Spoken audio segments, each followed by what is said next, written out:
A hablar con nuestro primer invitado, que es José Naupari, un experto electoral. Y la primera pregunta, José, que quiero traer a colación es lo que está pasando ahora con el APRA, que nos hace pensar que otro partido histórico pudiera ser víctima de una decisión drástica del Jurado Nacional de Elecciones, o no es el caso, no es tan serio el hecho de que por lo menos dice él, que candidato al Parlamento andino se ha dado con la sorpresa que lo han retirado de la lista, habiendo sido electo en las elecciones primarias de ese partido. Sí es totalmente cierto lo que dice este señor Gerardo Morris, que estuvo más temprano en RPP. ¿Qué implicancias pudiera tener esto? Claro, lo primero que tendríamos que tomar en consideración es el estadio del proceso electoral en el cual nos encontramos, ¿no? En esta etapa ya nos encontramos en una etapa de calificación de solicitudes de inscripción de lista de candidatos y cada lista es distinta. En ese orden de ideas, lo que corresponde en este momento es evaluar, en todo caso, en qué listas ha habido eventuales reemplazos o alteraciones en el orden de los candidatos que fueron elegidos en las primarias. Si es el caso, por ejemplo, de un reemplazo de un candidato elegido en primarias por un designado en el Parlamento andino, ahí habían dos opciones. O ese reemplazo afecta a toda la lista porque es una contravención a la norma sobre democracia interna y se cae toda la lista O sea, de hay ese los riesgo candidatos. si es que este señor Morris u otro que pase por la misma situación plantean un recurso ante el Jurado Nacional de Elecciones, hay el riesgo de que la respuesta a ese recurso sea contra toda la lista.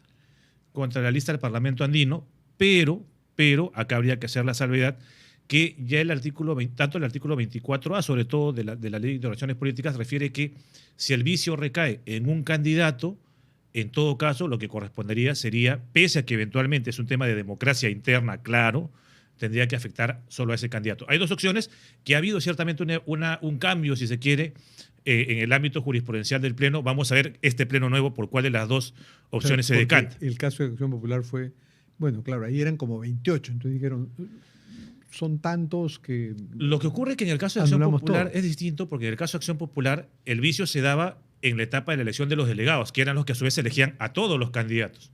Acá en el caso del APRA ya tenías a los candidatos elegidos en las primarias y esos que ya ganaron aparentemente han reemplazado a algunos. Aparentemente, ¿no? Porque no estamos seguros, ciertamente no ha venido con papeles el señor Morris. Ahora, hoy en Canal N a Enrique Valderrama, que es el candidato a la presidencia y además es miembro de la comisión política, que es la que designa al 20%, o sea que sería parte de la decisión que ha desplazado a Morris y eventualmente a otros, decir que en las primarias se eligió a una serie de compañeros, como llaman ellos, pero no quedó establecido cuál es el puesto que tendrían. Ya. ¿Es eso así? A mi juicio no. ¿Por qué? Porque el tema de las elecciones primarias vincula en dos cosas, vincula en nombres y vincula en orden. Por eso es que, por ejemplo, cuando se comunicaron las candidaturas a las primarias, se le dio la opción a cada organización política de decidir qué espacios estaban reservados para la designación directa. Y si el APRA lo hizo de otra forma donde no aclaró cuáles espacios eran. Lo que tendría que corresponder, porque encima ya el jurado ha proclamado, es que se respete el orden de la proclamación. Por eso era la importancia de que al momento de la comunicación tú reserves los lugares. Porque si no reservabas, ¿qué es lo que iba a entender el jurado? Y así lo ha proclamado, que va de corrido. Y este no es el único caso. Que va de corrido y que los 20% queda para el final. Exacto. Y no es el único partido que tiene esa situación. Vamos a ver cómo lo resuelve el jurado de trato especial. Pero la regla es esa. Te doy la opción de que tú reserves. Cuando tú convocas a la elección primaria, de saque tú ya tienes que decidir en qué lugar están los huecos. O sea, podría haber pasado esto en el APRA, que no reservaron y ellos han creído, bueno, como no hemos reservado, ponemos los designados donde quieran. No. Ustedes, como no reservaron, el espacio para designados serían los últimos lugares de las listas. Exacto. No te estoy diciendo que no designes, sino... Bueno, ¿y quién va a querer ser designado en los últimos lugares de la lista? Pues ningún ilustre, por lo menos. Bueno, pero habiendo voto preferencial, al final del día entran los más votados, en realidad. Pero eso es una pregunta que te quiero hacer.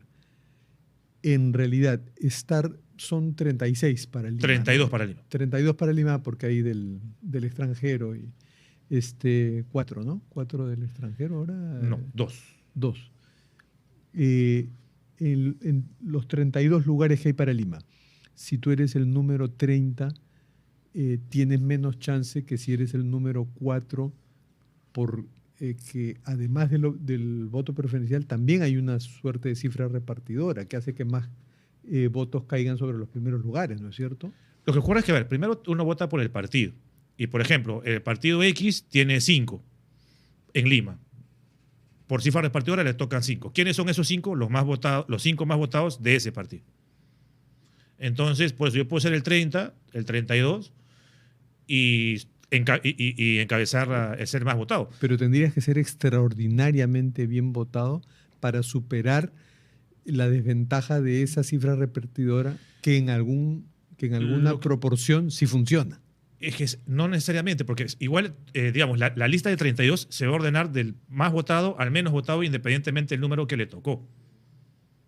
Por ejemplo, a propósito de la gente del Partido Aprista Peruano, no recordemos, por ejemplo, Luciana León tuvo un número bajísimo y sin embargo... ¿Recuerdas qué número fue? No me acuerdo si fue el 33 o el 36, por ahí.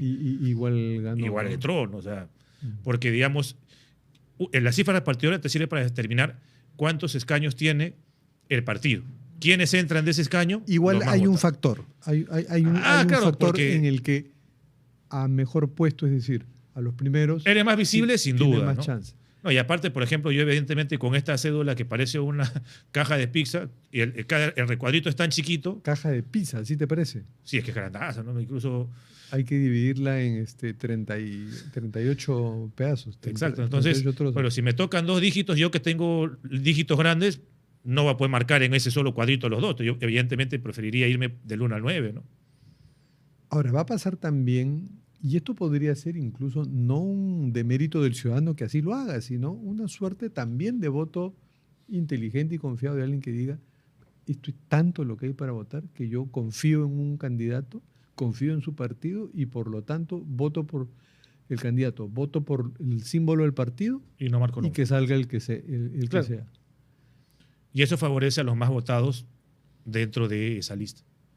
Ahora, lo que sí habría que señalar es que este defecto que tiene la gente, o que tendría la gente del Partido Aprista, podría tener 2 variables. Una, que yo alteré el orden entre los elegidos. Si yo alteré el orden entre los elegidos, el jurado, y eso ya ha ocurrido, vamos a ver, este pleno es nuevo, pero en procesos anteriores, el jurado sí te ha reordenado de oficio. Por ejemplo, si yo puse al 5 en el 10 y al 10 en el 5, el jurado te lo reordena de oficio y no saca a nadie. Pero si yo reemplacé a un elegido con un designado y no hay dónde, entre comillas, hacer esa inversión, ahí sí lo que va a corresponder es que a ese que coloqué como designado en reemplazo del elegido en las primarias, ese se va. Mínimo, ese se va. Ese se va si es que hay un recurso que lo plantea de oficio. No. En calificación lo tendría que eventualmente evaluar el jurado. Y no solamente eso, si es que eventualmente el partido aprista, como dice, ya, mi elección ha sido por candidatura única y yo después determino cómo lo ordeno, y reordenó el orden que ha colocado el jurado en la proclamación, lo que el jurado tranquilamente va a hacer en etapa de calificación, o podría ser el jurado especial en etapa de calificación, es, oye, el pleno del JN proclamó elecciones en las primarias el 15 de diciembre, y el orden que ellos colocaron fue ya, ese es el orden que yo te voy a reordenar, en ese orden, a tus candidatos. Y por lo tanto, ese que has puesto que desplaza al otro, no vale. Claro, se va. Y eso pueden hacerlo de oficio, en etapa de calificación. Sin que haya sin que haya tacha. Un recurso. Exacto, porque la tacha viene después que el jurado calificó. Y el jurado, en esta etapa, el jurado de etapa especial tiene que calificar requisitos individuales y requisitos de lista. Y la tacha no solo la puede hacer el candidato afectado, el señor Morris en este caso, sino cualquiera. Cualquier persona. Dentro y fuera del APRA. Dentro y fuera del APRA, no importa dónde viva. Y no faltan, ¿no? No faltan. Bueno, evidentemente que ahora hay los tachadores seriales y mañosos también, ¿no? Sí, pero ahora con que te cueste una OIT, claro, en el caso del ROP es, digamos, medianamente más funcional porque no te cuesta tanto como ahora una OIT, ¿no? Si pierdes la tacha, pierdes una OIT. Una OIT, pero también pues es que hay los tachadores extorsivos también, ¿no? Ya pues págame, bueno, no solo la OIT que me ha costado hacer la tacha, sino págame algo más. Claro, pero ahí eventualmente tendría que tener algún tipo de asidero la tacha, porque si no, no le pagaría ni un mango, ¿no? Pero en este caso sí habría asidero, pues, ¿no? No, claro, acá si eventualmente el jurado admite la lista sin ningún problema y abre el periodo de tachas, que es 3 días después de que se publica la resolución que admite la lista, ahí sí, pues no, Ya, evidente. entonces, para concluir en ese caso del APRA, si es que la comisión política, dentro de la cual está el candidato presidencial Enrique Valderrama, creyendo que podía, que como no había reservado puestos para los designados, creyendo que podía ponerlos en cualquier lado desplazando a otros, el jurado le va a decir, no, te equivocaste. Como no marcaste los lugares para los designados, pues tus designados tendrían que ir al final. Eso es lo que le van a decir. La lógica de la designación es esa. Ciertamente, como digo, el Pleno es distinto a las elecciones 2021, 2022, ni qué decir las anteriores, pero si se sigue un poco el razonamiento que han seguido plenos anteriores, lo que correspondería es eso. Ahora pasemos a otro caso. Acción Popular. Bueno, hoy se habían Que presentado era un recurso previsible. extraordinario que era previsible que eran que no. ¿Tú estás de acuerdo con esa severidad, esa No. drasticidad? No. Yo No. creo, en primer lugar, que lo que tendría que haber hecho el jurado como entidad es esperar a que Acción Popular presente las solicitudes de inscripción de lista de candidatos y, solicitud por solicitud, evaluar el impacto y la irregularidad. O sea, al final sí hubieras estado de acuerdo con que se anule todo, No. pero no en el momento en que se anuló. No solo eso, yo creo que no podían haberse habido anulaciones en algunos lugares. Me explico. Si es que yo tengo 73 delegados y se reemplazan a 28 y tengo circunscripciones en las cuales ha habido lista única y tengo una norma que me dice que me basta el 10% del número total de electores, que en este caso era 8, para validar la elección y en consecuencia 40 y tantos es más que 8, ¿por qué tendría que anular las listas de candidatos ahí donde las primarias fueron lista única? Hay en regiones donde además todo fue impecable. ¿Qué sucedió? O donde fue impecable o donde esa diferencia de 28 no alteró ningún resultado porque la lista fue única. O de repente la diferencia entre la lista 1 y la lista 2 fue más de 28. O sea, finalmente sí hubiera quedado, dentro de tu razonamiento, hubiera quedado totalmente golpeado Acción Popular, pero podía correr con algunas listas. Claro, pero a mí me quedaba clarísimo que el resultado fue tan reñido en la presidencial que evidentemente la presidencial se caía. Pero hubo un fraude bien grueso, ¿no? Y nada menos que... Sí, pero... En Lima vimos varias evidencias. Entre ellos se han dicho de todo. Entonces el espectáculo de un partido que no puede respetar lo esencial de la democracia interna tampoco era algo para que claro, se salve pero, con curitas, ¿no? Pero lo que creo es que ahí pasa por un tema meramente normativo, mi estimado Fernando. ¿En qué sentido? ¿Qué norma ha tenido que aplicar los amigos del jurado para declarar la nulidad? El artículo 363 de la Ley Orgánica de Elecciones. Ya, ¿la Ley Orgánica de Elecciones regula elecciones primarias? No, ¿no? Ese 363 que regula nulidad de mesas de sufragio. Entonces tenemos a un jurado nacional bastante severo. ¿Fue severo al decir no hay voto digital? Sobre todo, no, en el voto digital, ahí yo creo que en realidad no es que ha invadido las competencias de la OMPE, sino que en ejercicio de su función fiscalizadora le ha dicho materialmente a la OMPE, oye, si lo quieres implementar, yo no le voy a dar luz verde y las... Tú que eres un observador del sistema electoral, ¿y qué te parece la respuesta de la OMPE que dice, bueno, no vamos a hacer voto digital, pero dan a entender, no porque lo diga el Jurado Nacional de Elecciones, sino que por su propio criterio han llegado a la misma decisión, ¿no? Más o menos claro, lo que ha buscado, creo yo, la OMPE es un poco como que bajar los decibeles, quedar en claro que no hay una confrontación, porque había algunos pero la hay. Claro, pero había algunos que hasta que querían plantear proceso competencial, cuando en realidad el jurado... Eso fue ni siquiera una sugerencia, sino que dentro del...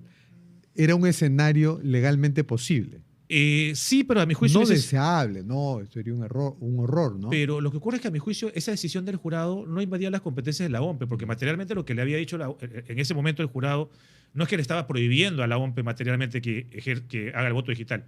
Lo único que le ha dicho es, yo he fiscalizado tu sistema y para mí tu sistema no va. Por ahora no va. Si tú quieres implementarlo, implementalo nomás, pero cuando llegue la mesa el acta con la mesa de sufragio digital, yo te voy a anular. Te voy a hacer una pregunta que no es normativa, pero ¿cuál crees que haya sido la intención de la OMPE de insistir tanto con un voto digital que, por lo exigentes que somos tras la experiencia del 2021, ¿no? Que la sociedad quedó escaldada con esto del fraudismo y que se quería auditar todo?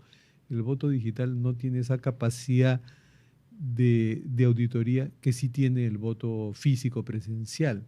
Entonces, ¿por qué la OMPE, ante una sociedad que está muy puntillosa con el tema, insistió en un voto que no tenía esa capacidad de ser tan auditable como el presencial? Bueno, yo creo que habría eventualmente dos motivos. Recordemos que algunos amigos del Congreso también hasta el final insistían en que haya el voto digital específicamente o sobre todo en la dimensión obligatoria respecto a las Fuerzas Armadas y policiales. Creo que por ahí también Eso, ¿no? ha habido una intención estás de... apuntando un buen tema. O sea, había esa idea pues que fue en la campaña del 2016 que los fujimoristas dijeron que fue también como en el 2021, perdieron por poco y esa vez perdieron ante el PPK y dijeron porque no dejaron votar a los militares y a los policías. O sea, eso puede haber llevado a presionar a la OMP para que tenga una solución para ese grupo electoral. Pues ahora, al final incluso siempre le han ido preguntando, incluso ha habido sesiones en la Comisión de Constitución, ¿cómo van? ¿Cómo van? ¿Cómo van? Eso por un lado, y creo que por otro lado también porque al final del día, el voto digital, si algún día se llega a implementar, que creo que al final del día a eso apuntamos, sí te podía cortar los tiempos de la proclamación. E incluso también, por ejemplo, en esa mesa de sufragio digital es imposible que podamos hablar de un reconteo, que sí vamos a poder hablar de reconteo con mesas de sufragio. Pero la tendencia presencial mundial no ha sido favorable. No, digital, de ninguna manera. Porque, claro, tienes que pasar varios filtros, varias auditorías, sí, pues, y aparte el tema del voto con libre lo desconfiado que somos, tal vez menos chance para el voto digital. Y otra pregunta que te quería hacer sobre Acción Popular, pero un caso puntual. Interesante, el de Luis Aragón, actual congresista por Cusco, que está postulando por Avanza País. Y Avanza País dice, no hay problema porque si bien un plenario de Acción Popular ha dicho que no va a dar permiso a ninguno de ellos, ya que no postulan en estas elecciones, no queremos dar permiso a que postulen con otros partidos. Sin embargo, Avanza País dice, bueno, pero un personero que sí está autorizado para tal le ha firmado el permiso y por lo tanto va con nosotros. ¿Cómo analizas ese caso? Bueno, formalmente el reglamento del jurado lo que establece es que se tendría que obtener la autorización del secretario general del partido, como regla general, o otro órgano distinto que establezca el estatuto. Si el estatuto no ha dicho nada, es el secretario general el que tiene que dar la autorización. Y guste o no, ahí va a ser un tema bien interesante. Yo creo que si el señor Aragón tuvo la autorización de la secretario general, y yo que recuerde, el estatuto no hay una previsión distinta, él podría postular y eventualmente después expulsarán al secretario general del partido, pero... Claro, pero si el señor Aragón, el Jurado Nacional de Elecciones, Avanza País, saben que Acción Popular, el secretario general, está peleado a muerte con el presidente del partido, los dos están peleados a muerte con otras autoridades, o sea, ante la situación de ese partido, no es un bonito espectáculo llevar a un congresista tan identificado con Acción Popular en tu partido, ¿no? Claro, lo pero digo ahí por Avanza País. Claro, evidentemente por Avanza País lo que eventualmente... Hay criterio ahí. Claro, ahí hay un tema que trasciende a lo jurídico sin duda, ¿no? Porque lo que sí ha sido una práctica, lamentablemente en el caso de Acción Popular no es nuevo, yo recuerdo cuando estaba en el jurado ya incluso el 2009, siempre había este tipo de disputas que, por ejemplo, el personero alterno presentaba una lista y el personero titular ante el RO presentaba otra. Entonces, desde esa época el jurado le decía, mira, los problemas internos, véanlo ustedes, yo me rijo por el marco normativo, la que entró último, califico esa y ya veremos cómo termina. Acá lo que podría hacer el jurado electoral especial es, mira, mi reglamento dice secretario general, tiene la carta del secretario general. Tú sí, pues ciertamente, lo has dicho también a modo de Clement, has trabajado con el jurado, ¿no? Y conoces a la OMP también.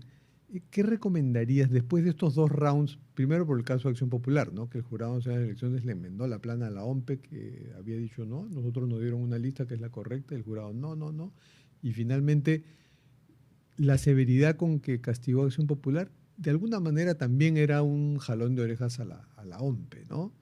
Y luego, esto de que no va el voto digital. O sea, parecieran como dos rounds donde el jurado noquea a la OMP. Luego de esto se genera la percepción de que hay un desencuentro grave entre las dos instituciones que tienen que trabajar en armonía. ¿Qué sería ahora lo recomendable? Que se sienten a conversar internamente, ¿no? Hay un comité de coordinación. Bueno, ya tenemos el padrón aprobado, con lo cual RENIEC, digamos, ya está como que ahí, como que flotando, porque solo actualiza el padrón. Podría ser una conferencia de prensa que se les vea juntos, ¿no? Ni siquiera se le ve juntos al señor Burneo, presidente del Jurado Nacional de Elecciones, y al señor Piero Corbeto, presidente de la OMP, ni siquiera se les ve juntos. Claro, si bien es cierto, tienen competencias diferenciadas, sí creo que es recomendable que haya, por lo menos que internamente haya coordinaciones. Ambos han tratado de bajar los decibeles, pero sí creo que por ahí de repente algunas coordinaciones internas, ¿no? Para ajustar algunos temas. Que se saquen una fotito juntos, ¿no? Por lo menos, ¿no? Bueno, eventualmente si la Comisión de Constitución los invita, pues probablemente... Ahí se verán. Si no les sale de ellos, que otro los convoque. Bueno, la comisión tendría, bueno, más allá de que estamos en receso. Acá también les ofrecemos la cabina de RPP, acá pueden juntarse también. Sí, bueno, al final del día van a tener que coordinar bastante en un año súper electoral como el que se viene. Creo que, y tú, Fernando, haces una referencia muy importante, ¿no? Porque si ya sabemos cuál es la posición, sí. que ha sido la posición que ha tenido el jurado para algunos temas, el marco normativo para la CRM respecto a las primarias es similar.